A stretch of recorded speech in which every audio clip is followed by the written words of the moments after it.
सुप्रभात। वंदे मातरम विद्यार्थी मित्रों, मैं आनंद सर अपने YouTube channel make account easy with Anand sir में आपका हार्दिक स्वागत करता हूं। दोस्तों, हम लोग स्टेट पार्ट 2 में पाठ 2 असतत संभावना वितरण सीख रहे हैं, जिसमें असतत संभावना वितरण तो हमें नहीं सीखना है, द्विपद संभावना वितरण सीखना है, क्योंकि कोविड-19 की वजह से जो 30% सिलेबस रिड्यूस हुआ है उसके अनुसार हमें स्वाध्याय 2.1 नहीं करना था।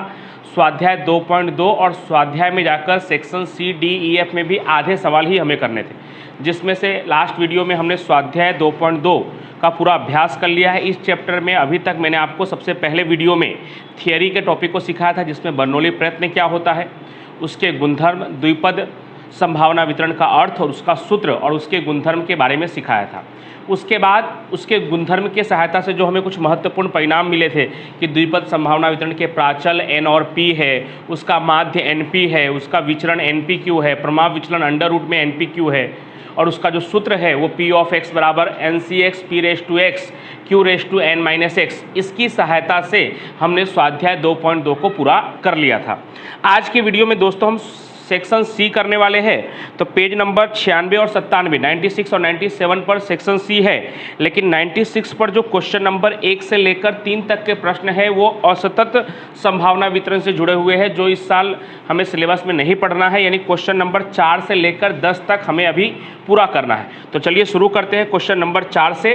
तो क्वेश्चन नंबर 4, एक सममित द्विपद वितरण हेतु यदि n बराबर 4 हो तो P4 का मान ज्ञात कीजिए। हमने द्विपद संभावना वितरण के विशेषता या लक्षण जो भी कहे उसमें हमने सीखा है कि जब P बराबर 1/2 होता है तो विषमता शून्य या सम्मित होती है। तो जब लिखा है सममित द्विपद वितरण तो आपको खुद ही लिखना है कि सममित द्विपद वितरण, सममित द्विपद वितरण के लिए आपको क्या करना है, तो सममित द्विपद वितरण में n बराबर 4 है और आपको P4 निकालना है। तो सममित द्विपद वितरण के लिए P क्या होता है, तो सममित द्विपद वितरण के लिए P होता है 1/2 और P होता है 1/2, इसलिए Q भी क्या होगा 1/2। कैसे, तो 1 में से 1/2 माइनस करने के बाद 1 में से 1/2 को घटा लिया है तो 1/2। पहले तो ये 1/2 कहाँ से आया, तो विशेषता में दिया हुआ है n के किसी भी मूल्य के लिए अगर P बराबर हो 1/2 से तो धन विषमता, छोटा हो 1/2 से तो धन विषमता, बड़ा हो 1/2 से तो ऋण विषमता, और P बराबर हो 1/2 के तो शून्य विषमता या सममित आवृत्ति वितरण। ऐसा हम स्वाध्याय 2.2 का पहला सवाल भी हम ऐसा ही था, वो हम कर चुके हैं। तो सममित द्विपद वितरण है, इसलिए P बराबर क्या होगा 1/2, और जब P बराबर 1/2 होगा तो हम जानते ही है Q को निकालने के लिए क्या करना है, 1 में से P को माइनस करना है, यानी 1 - 1/2 करेंगे, यानी 1 में से आधा घटाएंगे तो आधा ही आएगा वापस। P और Q मिल गया है, n ऑलरेडी दिया हुआ है, x भी पता है आपको 4, क्योंकि P ऑफ x यानी P ऑफ 4 ज्ञात करना है, मतलब x कितना है 4 है। तो आसानी से ज्ञात कर सकते हैं, सूत्र क्या होता है P ऑफ x बराबर ncx p raise to x q raise to n minus x। तो P4 आपको ज्ञात करना है, यानी जहाँ जहाँ x दिखाई दे रहा है वहाँ वहाँ पे 4 रखना है। n कितना है तो 4, 4c4, P कितना है तो 1/2, उसके घाते x कितना है तो 4, q कितना है तो 1/2, n माइनस एक्स यानी 4 - 4 कितना होगा 0। 4c4 हल करेंगे तो कितना आएगा 1, 1/2 के 4 बार गुना करेंगे तो 2 दूनी 4, 4 दूनी 8, 8 दूनी 16, 1/16, और 1/2 के घात 0 होगा तो क्या होगा 1, 1 का गुना 1/16 से करेंगे तो वापस आंसर भी आपका क्या आएगा 1/16। तो आपका फाइनल आंसर आएगा 1/16। ठीक है। 5वां सवाल है बर्नौली प्रयत्न की परिभाषा दीजिए। ये हम ऑलरेडी थियरी में सीख चुके हैं, फिर भी मैं एक बार रिपीट कर दे रहा हूँ कि कोई भी यादृच्छिक प्रयोग जिसके 2 विकल्प हो, सफलता S और निसफलता F, तो उस प्रयोग का अगर हम समान परिस्थिति में पुनरावर्तन करें तो सफलता प्राप्त करने की संभावना 0 से 1 के बीच होगी। इस प्रयोग को हम बर्नौली प्रयत्न या बर्नौली प्रयोग कहते हैं। तो ये हम ऑलरेडी सीख चुके हैं, उसकी गुणधर्म भी हम सीख चुके हैं। 6ठा सवाल, एक द्विपद वितरण में यदि सफलता की संभावना निसफलता की संभावना से 2 गुनी हो। ध्यान से पढ़ेंगे तो आपको मालूम पड़ेगा, एक द्विपद वितरण में, जैसे ही द्विपद वितरण लिखा है आप समझ जाना है कि आपको ये द्विपद वितरण से जुड़ा हुआ सवाल है। तो एक द्विपद वितरण में यदि सफलता की संभावना यानी कि P, सफलता की संभावना को हम क्या कहते हैं P, निसफलता की संभावना यानी Q से कितना गुना है 2 गुना है, यानी P बराबर 2Q। आगे क्या लिखा है, n बराबर 4 हो तो विचरण ज्ञात कीजिए। यदि n बराबर 4 हो तो विचरण यानी NPQ यह आपको ज्ञात करना है। तो NPQ ज्ञात करने के लिए हमें क्या क्या चाहिए, तो NPQ ज्ञात करने के लिए हमें अलग अलग n, P और Q तीनों चाहिए, तीनों का गुणा कर देंगे तब हमें विचरण मिल जाएगा। तो यहाँ से सबसे पहले ये जो P बराबर 2Q दिखाई दे रहा है वो कैसे हुआ, तो फिर से मैं एक बार सवाल पढ़ रहा हूँ, आप ध्यान से देखेंगे तो आपको मालूम पड़ेगा। यदि सफलता की संभावना को क्या बोलना है, P, तो लिख दिया मैंने P। यह निष्फलता की संभावना यानी Q का 2 गुना है यानी कि 2Q, 3 गुना होता तो 3Q लिखते। अब ये जो P दिखाई दे रहा है उसकी जगह पे हम 1 - Q लिख सकते हैं। हमने साबित किया हुआ है कि P + Q बराबर 1 होता है, तो आप P की जगह पे भी 1 - Q और Q की जगह पे 1 - P लिख सकते हैं। अब मैं Q की जगह 1 - P लिखता तो मुझे 2 से गुना भी करना पड़ता, थोड़ा काम ज़्यादा करना पड़ता, इसलिए इस P की जगह पे मैंने 1 - Q लिख लिया बराबर 2Q। अब माइनस Q उधर जाएगा तो क्या होगा, प्लस, यानी 1 बराबर 3Q, यानी Q बराबर 3 गुना में, उधर आएगा तो भाग में 1/3। अब Q बराबर 1/3 आया है तो इसलिए P बराबर क्या होगा, 2/3। कैसे 2/3, एक में से माइनस करने के बाद, एक में से अगर 1/3 को माइनस करेंगे तो कितना होगा, 2/3। उसे दर्शाने की जरूरत नहीं दोस्तों, बस इसलिए का चिन्ह करना है कि अगर Q बराबर 1/3 है तो इसलिए P बराबर क्या होगा, 2/3। अब आपको क्या निकालने के लिए कहा है, विचरण। विचरण को क्या बोलते हैं हम लोग, NPQ, यानी N × P × Q। N कितना है आपका, तो 4, P हमने निकाल लिया है 2/3 और Q निकाल लिया है हमने 1/3। कटने वाला है नहीं, कुछ भी कटेगा नहीं, 4 दूनी 8 और नीचे 3 त्रिका 9, यानी आपका फाइनल आंसर होगा 8/9। उम्मीद करता हूं कि बहुत ही आसानी से, अच्छी तरह से आप समझ जा रहे होंगे। आसान ही सवाल है। 7वां, यदि n बराबर 8 तथा निष्फलता की संभावना 2/3 हो, n बराबर क्या हो, 8, और निष्फलता की संभावना को क्या बोलते हैं हम, Q कितना है, 2/3, और जैसे ही Q बराबर 2/3 है तुरंत आपको लिखना है, इसलिए P बराबर कितना होगा, 1/3। कैसे, एक में से माइनस करने के बाद, दर्शाने की जरूरत नहीं है, ये तरीका मैंने बताया है। 3 में से 2 घटाएंगे तो कितना आएगा, 1, तो 1/3। एक में से अगर 2/3 को घटाएंगे तो कितना आंसर आएगा, 1/3। जैसे ही Q दिया तुरंत P मिल जाएगा, और जैसे ही P और Q दोनों मिल गया तो आसानी से हो जाएगा। क्या लिखा है आगे, ऐसे द्विपद वितरण का प्रमाप विचलन ज्ञात कीजिए। क्या ज्ञात करना है, प्रमाप विचलन। तो प्रमाप विचलन को किससे दर्शाते हैं, तो प्रमाप विचलन बराबर अंडर रूट में NPQ, और अब आपके पास सब है, N और Q तो उन्होंने दिया ही था, खाली हमने एक में से घटाकर P निकाल लिया। अब इसमें मान रखना है, 2 नंबर का बहुत ही आसान सवाल, खाली आपको सूत्र पता होना चाहिए। N कितना है, 8, P कितना है, 1/3 था नहीं, हमने निकाल लिया है, और Q पहले से दिया हुआ है 2/3। तो अंडर रूट में 8 दूनी 16 बटे में 3 त्रिका 9। अब 16/9 का वर्गमूल से बाहर निकालेंगे अगर हम, तो 4/3। कैसे आया 4/3, 16 का वर्गमूल होता है 4 और 9 का वर्गमूल होता है 3, यानी वर्गमूल में से बाहर निकालने के बाद हमारा प्रमाप विचलन का आंसर, फाइनल आंसर क्या कहलाएगा, 4/3।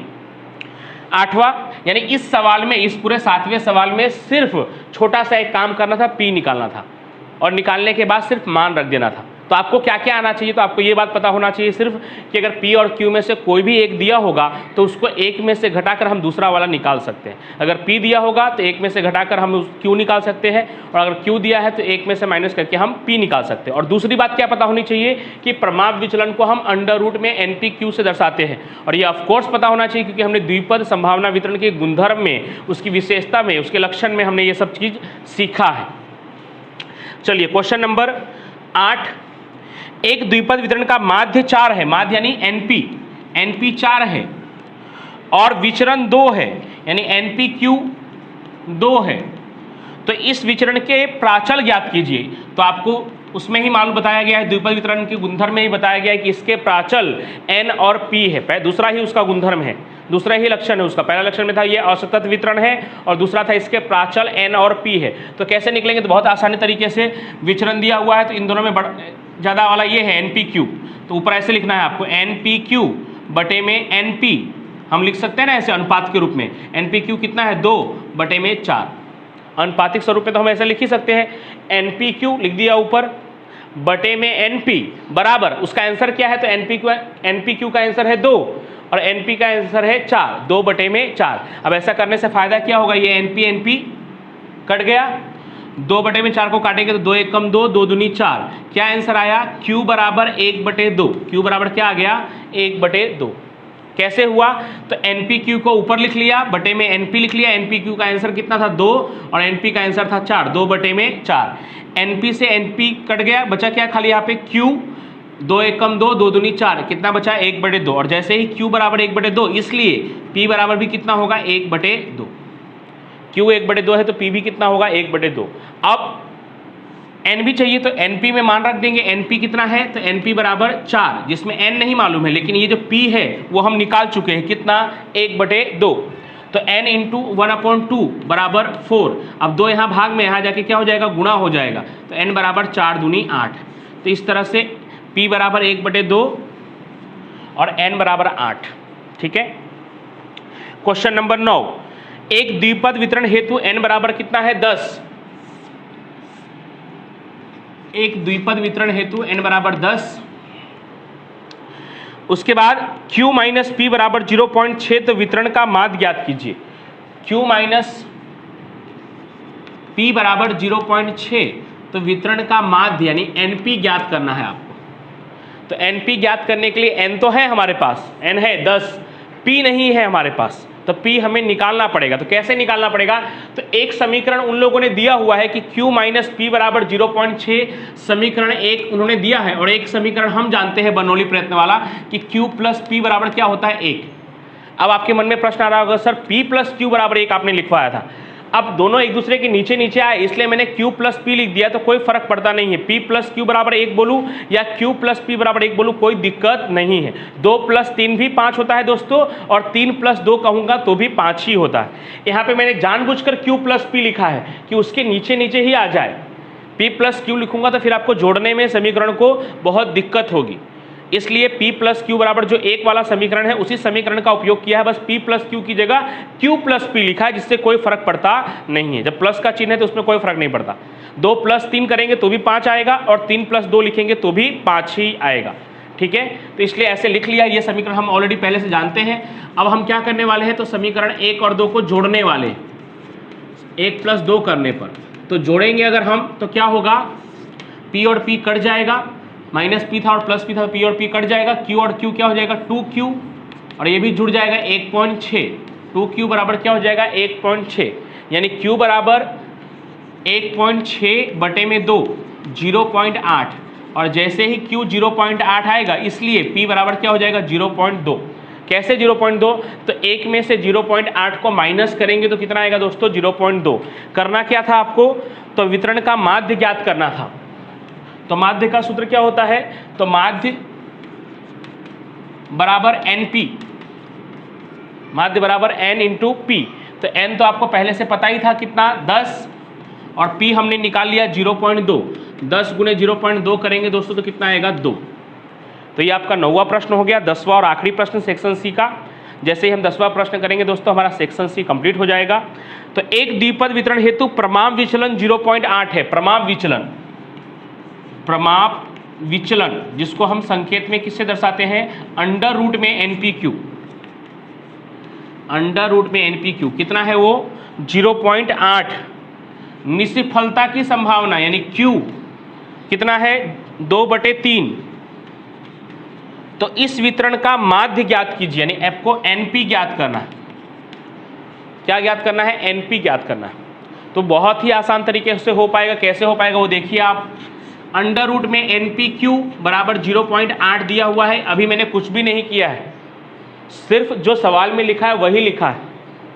अब करने जा रहे हैं, तो क्या करेंगे, ये अंडर रूट हटाने के लिए हम दोनों तरफ क्या कर सकते हैं, वर्ग कर सकते हैं। दोनों तरफ वर्ग करेंगे तो क्या होगा, अंडर रूट हट जाएगा।